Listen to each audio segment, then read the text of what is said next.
Hello বন্ধুরা, অনেকক্ষণ ধরে এক জায়গায় ওয়েট করছিলাম। ওয়েট করতে করতে অ্যাপসের দিকেই নজর ছিল, আর হঠাৎ করে এনার বুকিং আসে।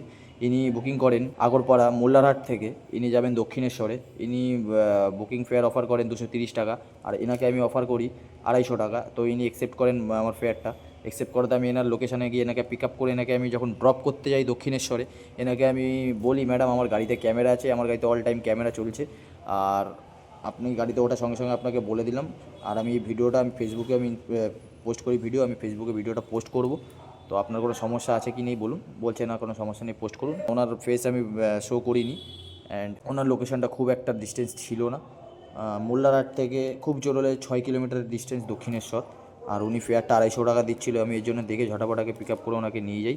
আর এখন কাজের বাজার এত বাজে যে আমি ওনার বুকিংটা যদি আমি নাও ধরতাম, আবার আমাকে অনেকক্ষণ ধরে এক জায়গাতে ওয়েট করতে হতো। এত বাজার খারাপ, যেখানে যাচ্ছি 2 ঘন্টা 3 ঘন্টা ধরে ওয়েট করতে হচ্ছে। তো পরিস্থিতি খারাপ এখন, এর জন্য যেরকম ভাড়া পাচ্ছি ভাই সেরকম মারতে থাকে। আগে যেরকম সারাদিন কাজ করলে 2 পয়সা চোখে দেখতে পেতাম, কিন্তু এখন বাজারের পরিস্থিতি এত খারাপ যে সারাদিন কাজ করলে 2,000 টাকাও কামানো যায় না। তো যাই হোক, যেরকম ভাড়া আসছে সেরকম ভাড়া নিয়ে আমি এখন চলতে রয়েছি।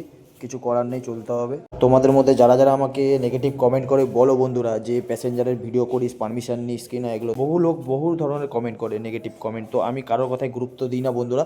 অ্যান্ড আমি সব প্যাসেঞ্জারদের সাথেই কথা বলে আমি তাদের পারমিশনটা নিই। পারমিশন নিয়ে আমি তবুও আমার সেফটি পারপাস আমি তাদের ফেস আমি শো করি না, আমি ব্লার করে আমি ভিডিও পোস্ট করি। কে কী নেগেটিভ কমেন্ট করলো, কে কী বললো, আমার কোনো যায় আসে না। আমি ভিডিও পোস্ট কন্টিনিউয়াসলি করতে থাকবো। প্রত্যেকটা প্যাসেঞ্জার যাদের পারমিশন নিয়ে আমি ভিডিও করি তাদের ভিডিও আমি আপলোড করতেই থাকবো। আর তোমাদের মধ্যে যারা ভিডিও দেখছো, দেখতে থাকো বন্ধুরা। যারা নেগেটিভ কমেন্ট করার করতে থাকো, কোনো যায় আসে না, কোনো প্রবলেম নেই। আর যারা নতুন আছো তারা লাইক করো, তারা ফলো করো।